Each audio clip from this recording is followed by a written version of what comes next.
É verdade, isso é tem verdade. muito isso. Sintomas? Sintomas. A gente tem que fuçar a vida da pessoa. Exatamente. A galera acha que é só prescrever dieta, tipo, mandar comer macro. Não, eu tenho que investir, ensinar a pessoa a entender como ela vive, entender a vida dela, com quem ela é casada. Por quê? Porque tudo interfere na dieta.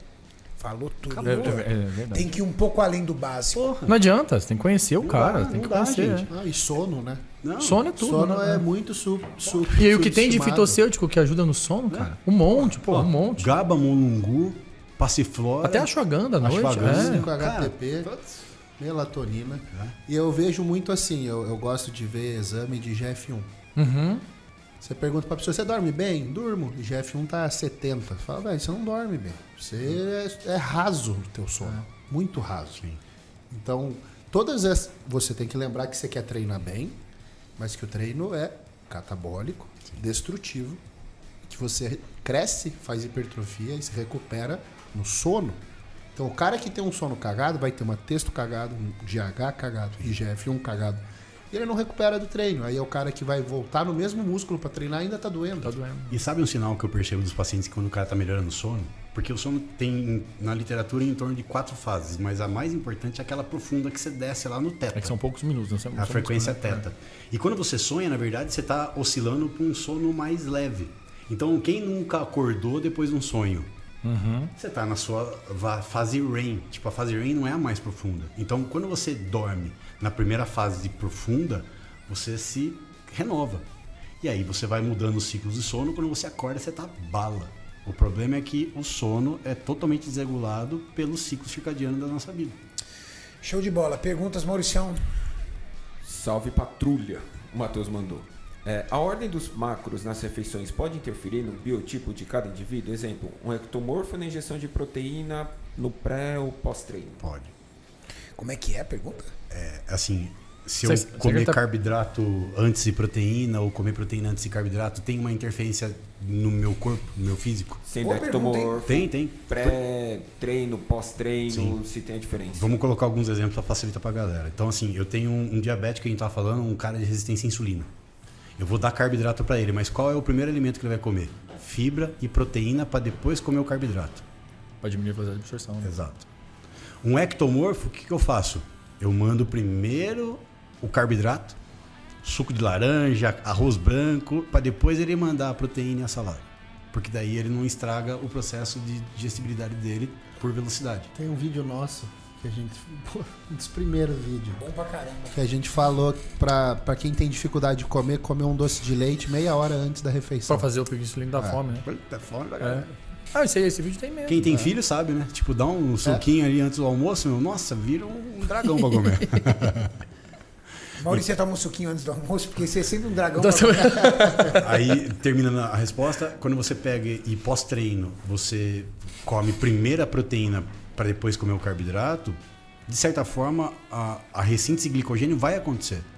Mas quando você oferta uma proteína, você tem um spike de aminoácido e aí você começa toda a maquinaria mais rápido.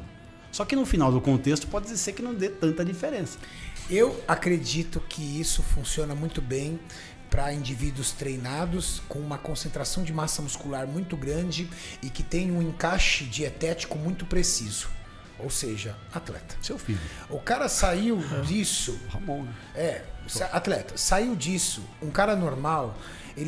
as pessoas ficam bitoladas. O que comer antes do treino? O que comer depois do treino? Cara, se preocupa mais no que você vai comer durante o seu dia. Durante o dia, né? Primeira é aquilo coisa, que a gente falou no começo do podcast. O cara quer saber, tá, mas na tabela taco, a mandioquinha tá com 18 gramas de carbo. E nessa tabela que você me mandou, tá com 17,6. O que eu faço?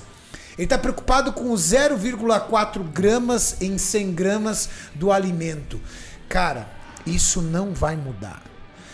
Comer o que você vai comer antes do treino, o que você vai comer depois do treino, pra você, pra maioria, pra 98% das pessoas que estão assistindo esse podcast, é irrelevante. Essa é a minha opinião. Por quê?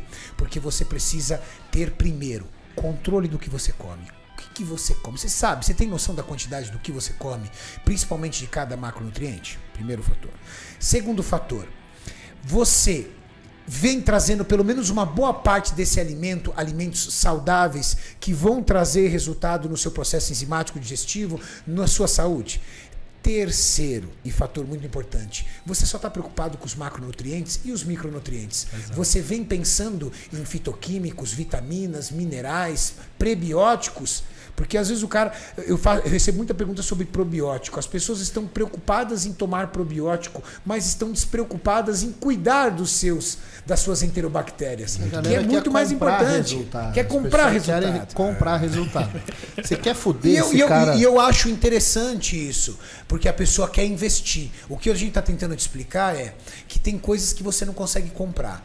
Senão, eu não faria dieta. Desculpa, tá? Eu compraria alguma coisa e facilitaria a minha vida. Porque talvez eu perderia menos tempo fazendo dieta e meu tempo vale dinheiro. Eu estaria trabalhando na minha fábrica ganhando mais dinheiro. Mas eu sou obrigado. Vocês me veem lá, parando no trabalho para comer. E o que eu como? Eu mostro para vocês. Frango, whey, aveia, frutas, arroz, carne. Por que eu como isso? Se tivesse uma forma financeira de ter algo que eu investisse, desculpa, meu tempo é valioso, eu investiria e não perderia tempo comendo. Na realidade, você come isso porque você foi feito pra comer isso, né? Tipo assim, a gente é bicho, né, cara? A gente é um mamífero. A gente foi feito pra comer o quê? Outro bicho, boi, porco, vaca, frango, ovo, peixe, outro bicho, ou coisa que sai da terra, batata, mandioca, fruta, verdura, legume. E bebe o quê? Água, né? Leite ali, né? Então, assim, é o que a gente foi feito para comer. O que estraga metabolismo, que traz doença, geralmente é a porcaria que o próprio homem inventou. Industrializado. Caramba, genial. Bicho, genial. é aquela velha história, né? Tipo, descascar mais e desembalar menos. Prepara a tua comida em casa, põe tua energia clichê, ali. mas é verdade. Né? Sempre volta na mesma história de sempre. Tipo, aquela velha história da avó fazer comida, da família, da comida caseira. Se você tiver a possibilidade de voltar nessa estrutura familiar de fazer a comida em casa, você vai economizar primeiro dinheiro e segundo, sua saúde vai melhorar. É lógico. Perguntas, Mauricião? O Sem Nome mandou assim: boa noite. Sem nome. Sem nome. E a foto do Bob Esponja do perfil dele. Ele te ama, Maurício. Você, Maurício. Boa noite, tenho 23 anos, não sou eu. FSH 0,7 e texto 278. Prolactina em 23. Aí ele colocou assim: palmolência estralando, sem libido nenhum. Fui urologista. Por isso que ele colocou sem nome. Bobo ele não é, né? Ele vai botar o nome dele. E por isso que o Maurício colocou 23 anos, né, Maurício? Se você inverter, 32, a idade do Maurício.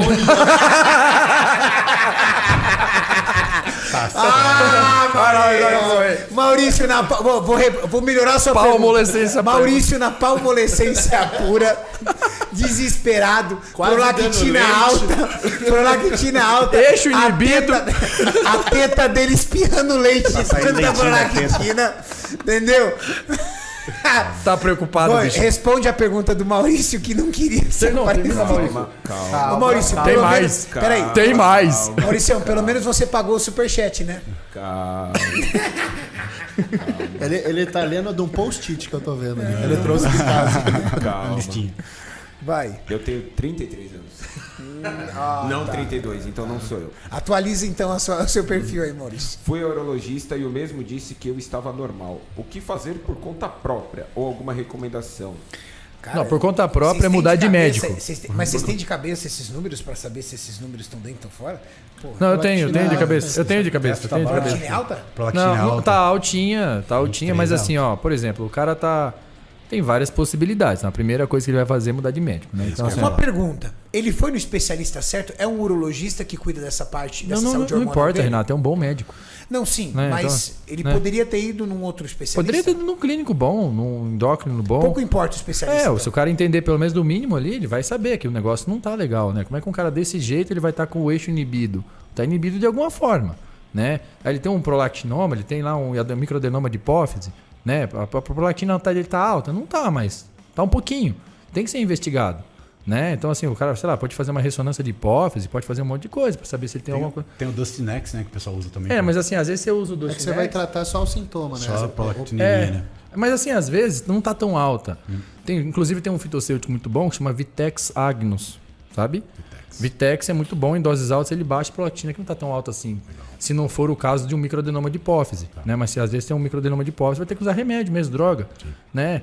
vai saber o que esse garoto fez também, né? Então, a primeira coisa, porra, ele tem que procurar um outro profissional. Fazer por conta própria, e nem esse Vitex que eu falei, por conta própria, talvez ele vai gastar dinheiro à toa, né? E os outros hormônios dele? Às vezes ele tem problema de tireoide, tá interferindo nisso daí. Fora a composição corporal dele. Exato. Também. Eu entendi o que você quer dizer, doutor. O que você está tentando dizer é o seguinte. Não adianta tratar O sintoma. o sintoma, tem que tratar a causa. A causa, tem que descobrir. E pelo contrário, talvez se ele tratar o sintoma, esse sintoma vai baixar, mas a causa pode piorar. A testo não vai aumentar. Talvez, né? Talvez. Aquele negócio, né? Não adianta se a gente tenta atuar na consequência, a consequência dele é o quê? A palmolescência.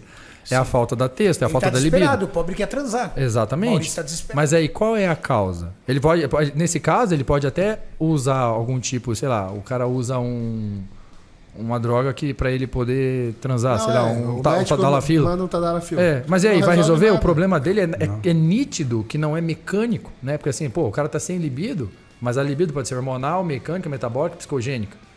É nítido que o problema dele não é mecânico, porque o tadalafila enche o corpo do pênis de sangue, né? O corpo cavernoso. Não é mecânico, né? Não tem um problema vascular para isso, né? É hormonal. Mas qual é a causa? Basta ir lá e dar texto? Não, hein? Por que tá baixa, né? Então, assim, tem que saber. Investigar, porque pode ter um problema de saúde aí envolvido. Sim. E oculto, né, doutor? E pode ser até um problema sério, porque microadenoma de hipófise não é raro, é, de certo modo, até frequente e tem tratamento. E, assim, depende também do tamanho que é. Imagina, a gente sempre fala de tireoide. É comum você conhecer alguém que tem um nódulo na tireoide. Ele é pequenininho, não faz nada. Comum, todo mundo conhece alguém que tem um problema de tireoide, que tem um nódulozinho na tireoide, até que já tirou a tireoide. Mas a hipófise também é uma glândula, também pode ter um nódulozinho, que é um microadenoma, que é o mais comum. E esse microadenoma induz ela a ter um aumento de prolactina. É exagerada essa prolactina dele para ser um microadenoma? Dá para diretamente estabelecer essa relação? Não, porque não é tão alta. Mas pode ser? Pode. Entende? Tem que investigar, né? Faz assim, ô Mauricião, quando eu terminar aqui o podcast, o Dr. Raschieri atende você em particular. Consulta é privada, tá bom? Perguntas? Obrigado, viu, Renato?